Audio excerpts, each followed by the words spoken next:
Hey there, I have a washer shut-off valve here. This is the older style. I don't know if these are called gate valves or what exactly they are, but the way they work, I'll take it apart here in a minute. They've got a long stem that goes from the handle down through the body, through all these nut connections, and right down in here at the bottom of the water flow, there's a rubber valve. You may be able to see it in here if I get the light just right. You kind of see it in there turning and retracting. So that inside, that is the rubber ring that seals this closed. When you've got it shut off, when you have it turned on, there's a seal around the stem here. Sorry, get that to focus. There's a seal underneath this nut to seal it. And these typically don't leak anywhere down through here, any of this area. They leak right here at the stem because that's where you've got water that can get out of the machine. This customer had this removed rather than trying to repair it. I know someone's going to be upset that I'm using channel locks for this instead of wrenches. A universal wrench right here. Anyway, first thing I want to do is take off your little handle there. Just pulls right off, kind of wiggle it loose. There we go. There's usually a little nut. There's a little indicator for which direction's on and off. Okay. This should all be brass, so there shouldn't be any chance of rusted parts inside. I'm gonna move that camera where y'all can see this a little bit better. Put it up a little higher for you.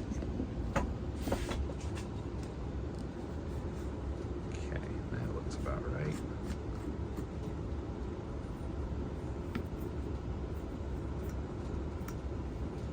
I'm not sure if I'm screwing this the right direction or not. Okay. That might be a little bit better for you. Okay. Take this Nix nut off. This should not necessarily be finger loose, but that was pretty close to finger loose on there. Here's another little seal. Sometimes these are hard to find. I'll show you another way to replace all this once I do it this way. So you can replace this if you can find one of these little guys, or sometimes all it takes is just tightening that nut down just a little bit more. These are meant to be compressed. You don't want to over tighten it because you will end up destroying that washer. So I said earlier that it shouldn't be finger tight. It shouldn't be finger tight, but it should be just a little bit beyond finger tight, really. So that's probably fine. That probably would have solved part of the problem if we had tightened that down. Okay, take your Nix nut off. This is going to release your stem. There's another seal inside. So we may have to unscrew that to get it to come out.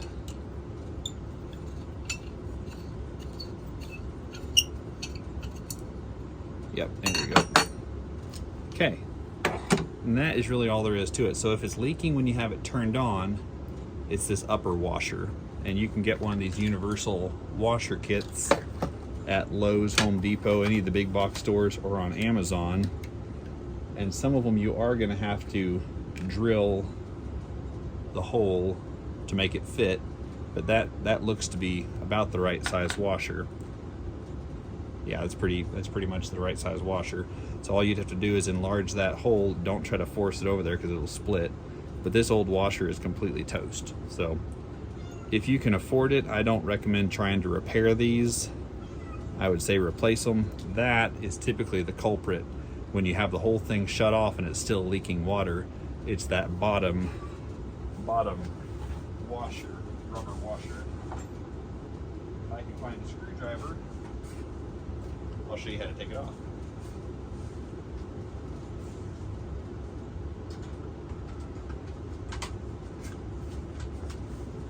Okay, just a regular little Phillips.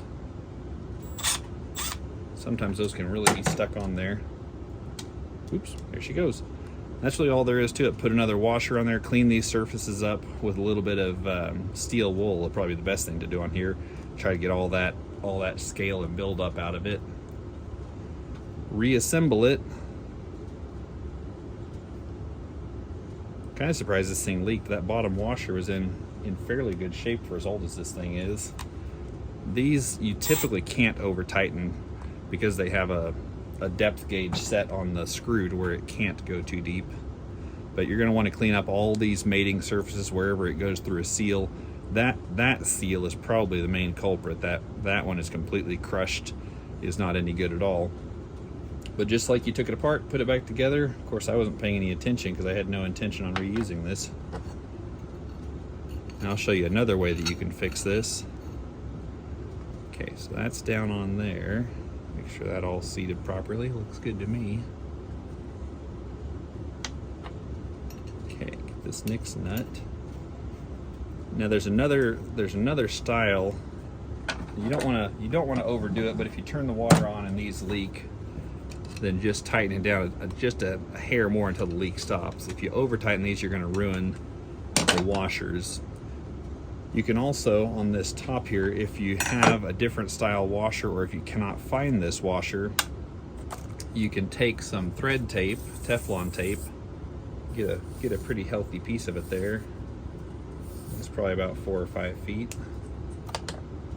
And I like to double it up at least. So just hold it and double it up and then twist it and make it in. That's going to make somebody dizzy out there. Make it into a rope.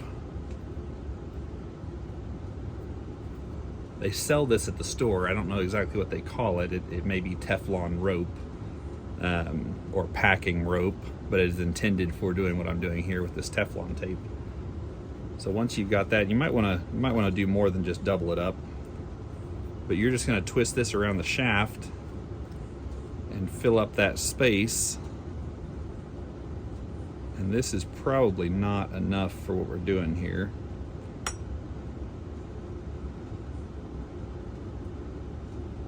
The rope product is better, but in a pinch you can do it this way until you can get a hold of some of that rope material. Tighten that down pretty good. Okay, that all feels pretty nice and tight. Oops.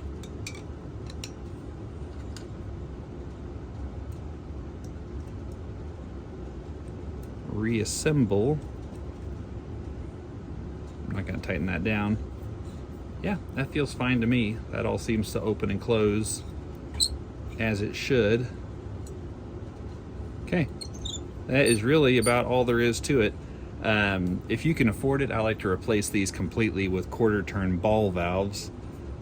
They're much more durable, and there's nothing to repair in those.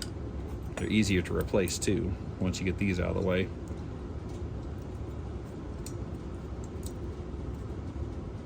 A lot of times this style valve, you'll find these at the main shutoff on your home if it was built before, probably about before 2000. I've even seen these used in some newer homes. They still sell them, but I'm not a fan of these. I can't think of any good reason why you'd want to use one of these gate valves. So the other way you can do this, get some pliers for this one. Okay, make sure I'm turning this the right direction. You can just take off, if it would come undone, take off this whole valve. Turn your water off, of course, before you do any of this. But you can actually replace the entire valve on some of these. This one appeared to be soldered together, but it was not.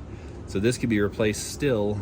I don't recommend this style valve or even these screw-on valves. If you have it, then you can use it, but you're going to want to put a whole lot of Teflon tape on there and make sure that it's not going to leak. Quarter turn ball valves are always going to be a better option. That thing's got all kinds of grit and grime built up in it.